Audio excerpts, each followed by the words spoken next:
Hi, Ghosts and Ghouls. Welcome to my October session of Origin of Mathematics, a course in implementation for young students, Level 1. I'm your instructor, Farouk Mohammed Nazar. Welcome. Here we have a slide of President Theodore Roosevelt. He's saying, believe you can, and you're halfway there. You guys are kids, but you are also our future leaders. So welcome, and I hope you learn and have quite a bit of fun in my course. So first off, I'd like to discuss the reward system. You can earn behavior bucks, our class currency for the end of the course prize. How to earn these?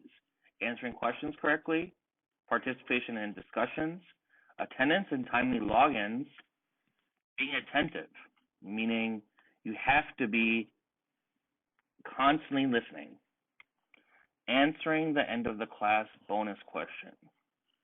Let's move on.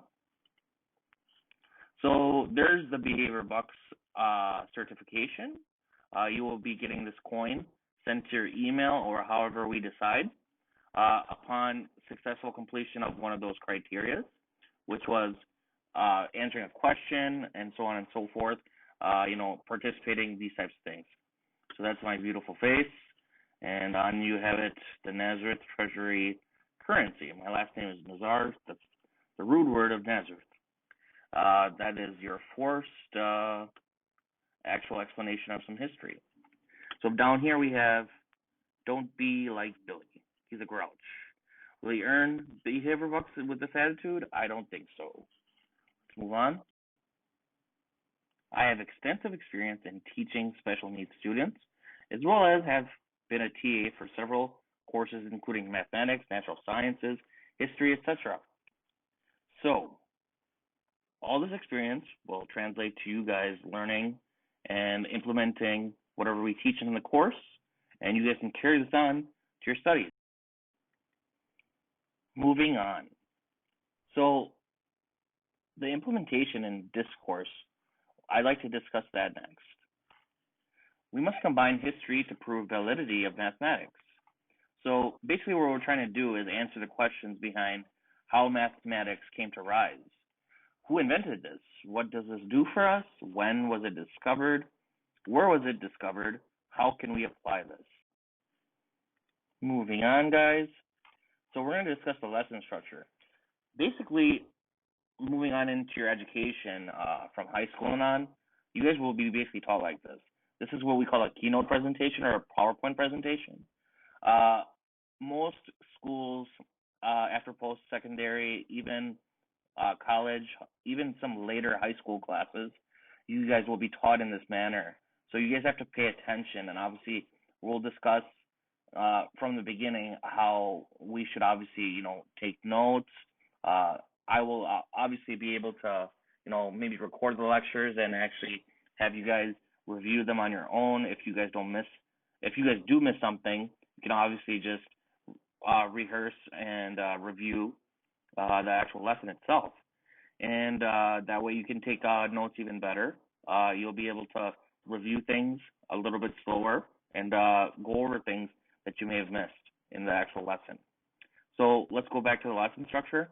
There's a historical objective, which means historically we want to know how this applies to math and why it's very important to us.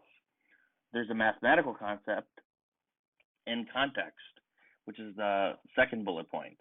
So the mathematical context of this and the concept is the actual study behind why it's considered mathematics in the first place.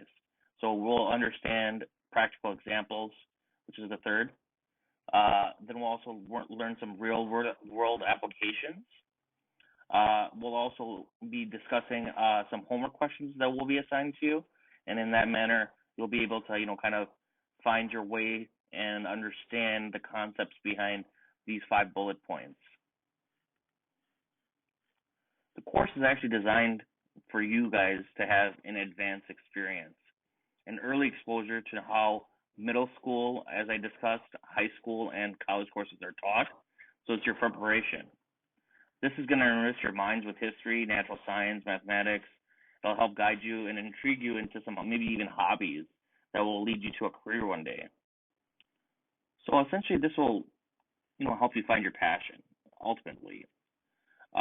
We'll be also surveying and overviewing what you learned in seventh and eighth grade, and moving on, you'll get an introductory, basically lesson, and exposure to algebra.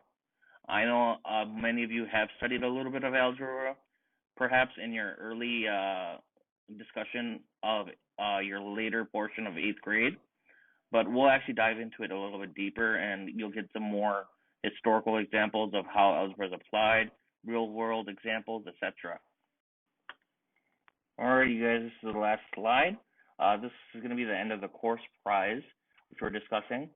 It will be discussed, obviously, during the first lecture. So it will be something we decide as a class together, and I hope it can be utilized in your future schooling. Otherwise, it would not be, something that I'd like to give out at all. It ideally will be something in the nature or in the realm of something that you can use for school, and it'll help you grow as a student, etc. And I'll do my best to send gift cards for any other students who do not win the end of the class prize. I sincerely appreciate you guys listening attentively. I really appreciate, KIDSPass giving me the opportunity to discuss my future endeavors, as well as obviously helping enrich students' minds. It's my pleasure being your teacher, and I look forward to, working with you guys. Lastly, I'd like to give you guys just a quote to think about on your way out. It is basically something my father always taught me. Time has wings, it flies by fast. So the implications of that quote states that time doesn't physically have wings, but it does fly. When you're having fun, when you're studying, whatever the case may be, it's very valuable, your time. So make sure you guys utilize your time well in this class. Don't think around while, obviously you're in the actual class, you're logged in. Be attentive, listen, participate, and you'll do just fine. I wish you guys the absolute best. Take care.